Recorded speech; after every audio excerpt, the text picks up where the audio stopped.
Assalamu alaikum and good morning. Welcome once again to this online session. My dear students of grade 6, today we are going to start our revision classes. So, first of all, we would have a look at the figures of speech that we discussed a few weeks ago. So now we will start revising those figures of speech. Figures of speech in all walks of life, everything can be expressed literally and figuratively. Everything can be said in two ways. Let's start. So now, what is the difference between literal and figurative language?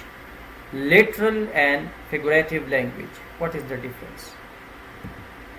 Literal means the actual dictionary meaning of a word, language that means what it appears to mean, avoiding exaggeration, metaphor, or embellishment. It means like coloring. Conforming to the most obvious meaning of a word, phrase, sentence, or story. It means it's the meaning, dictionary meaning. Nothing more, nothing less. No coloring, no exaggeration. In other words, it means exactly what it says, word for word, as we discussed, word for word. Example 1, the US is a large country. What does it mean? Exactly what it says. Large means a big country. Example 2, the weather is beautiful today. What does it mean? Exactly what it says. Nothing more, nothing less. That is called literal meaning of a word. While figurative means language that goes beyond the normal meaning of the words used based on or making use of figures of speech. It means metaphorical, represented by a figure or symbol. In other words, figure it out. Figures mean figure it out. Find it out for yourself. The implied meaning, the hidden meaning. There is a deeper meaning hidden in the words. Example, fragrance always stays in the hand that gives the rose. That's a quotation from Hada Bejer. Fragrance always stays in the hand that gives the rose. Does it mean that you have a smelly hand? No. What does it mean? Giving to others is gracious, and the good feeling of giving stays with you. If you are good with others, so it means you will be happy. It will keep going on with you. So read between the lines, because not everything is as it appears.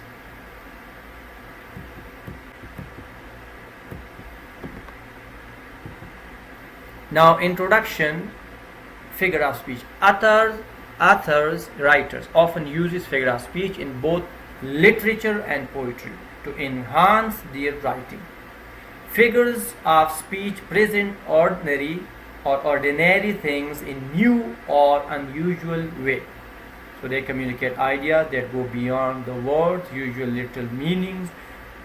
These are language devices, language tools, intended to bring to the reader or to the listener fresh reaction to a scene or an object. So these are highlighted with the green. So they like using figure of speech in language like sprinkling condiments over your plain food so that tastes better. By the end of this session, you should be able to recognize some of the figures of speech and identify figure of speech in poems as well. Now, the first part of this figures of speech is resemblance. resemblance. So we have 5 kinds of resemblance figure of speech at the moment: simile, metaphor, personification, apostrophe, and antonomasia. So simile is comparing two unlike things using like or as.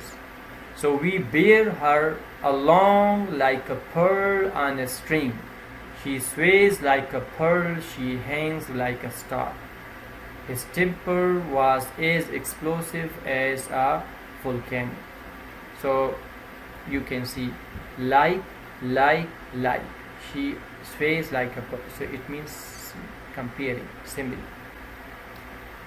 And the temper is, so it can be expressed both ways, writing with like or with as. And the pattern is like verb plus like plus noun, or as plus adjective plus as plus noun. So keep this pattern in your mind.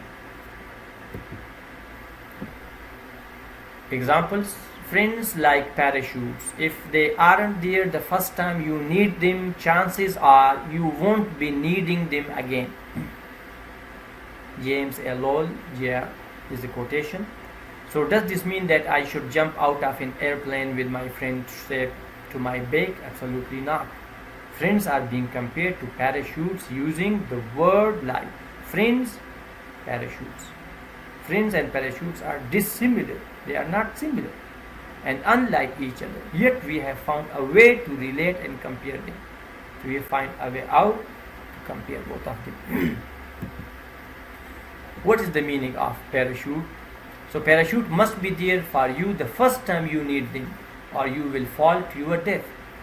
If they aren't there for you the first time you need them, you will not need them again. You will be dead. So friends are the same way. If you have a crisis and need your friend to support you, but he doesn't come through, you don't really need that friend for help again. Metaphor. Comparison between two unlike things that actually have something important in common. So two unlike things.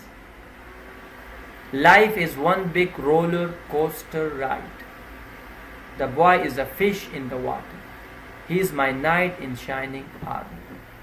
So the boy is fish. It means that he's so good in swimming, or he just loves water.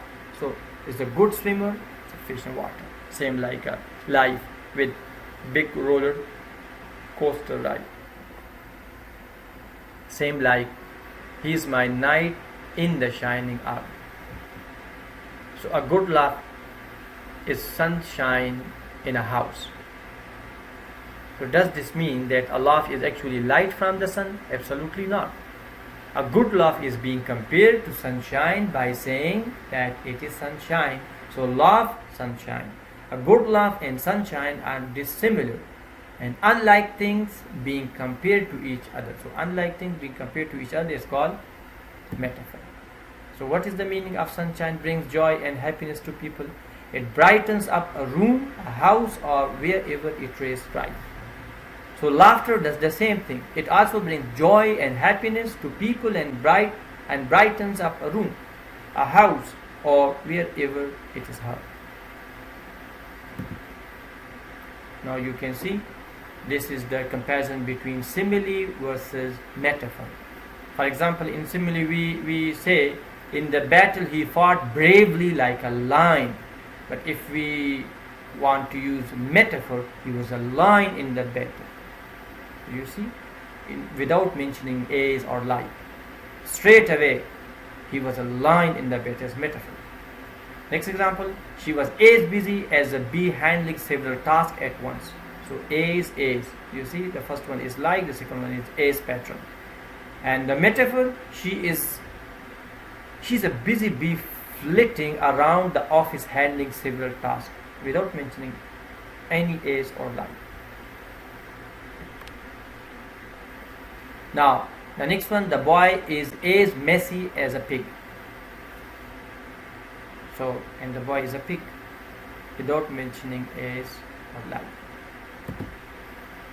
Personification, representing an inanimate object or an abstract idea as a person and endowing it with human traits. It means giving human qualities, human characteristic to inanimate object or abstract idea. Inanimate, non-living things. And abstract idea, the idea that we cannot see, like abstract noun. The sun stretched his golden arms and greeted everyone with his kind smile. The trees were fluttering and dancing in the breeze. You can see, giving the breeze. The tree bowed and waved to me in the wind. Does this mean a tree actually recognized I was there and acknowledged me by taking a bow and waving to me? Absolutely not. The tree is being given the human characteristic or action of waving and bowing. The tree is being personified. It now has a character. Again, unlike or dissimilar things are being compared. Like tree, a person, so that's called personification. So what is the meaning of this? This simply draws the picture in your minds that it must be an extremely windy day for the tree's branches to wave and the trunk to bend as if it were bowing. So the tree is being given the human characteristic or action of waving and bowing. The tree is being personified. It now has a character. The next one is apostrophe. The addressing of a usually absent person or usually personified things. That's called apostrophe. Is the one who is absent and abstracting. Like, O liberty, what things are done in thy name? Absent person or personified thing, it means abstracting, like liberty, freedom. All liberty is a poetry. All liberty, what things are done in thy name? Come, you spirits that tend on mortal thoughts. Is from Macbeth, from Shakespeare drama, tragedy, Macbeth. Come, let me clutch thee, I have thee not, and yet I see thee still. The next example. O western wind, when it will thou blow, that the small rain down can rain. Blue moon, you saw me standing alone, without a dream in my heart, without a love on my own. Did be not proud, thou some have called thee mighty and dreadful, for thou art not so for those whom thou thinkst thou dost overthrow. Die not, poor death, nor yet canst thou kill me. So, inshallah, we would continue revising these figures of speech in the next online session also. For today, we discuss these, the comparative and comparison figure of speech, and we will continue later on, inshallah, in the same way. Thank you very much and have a nice day.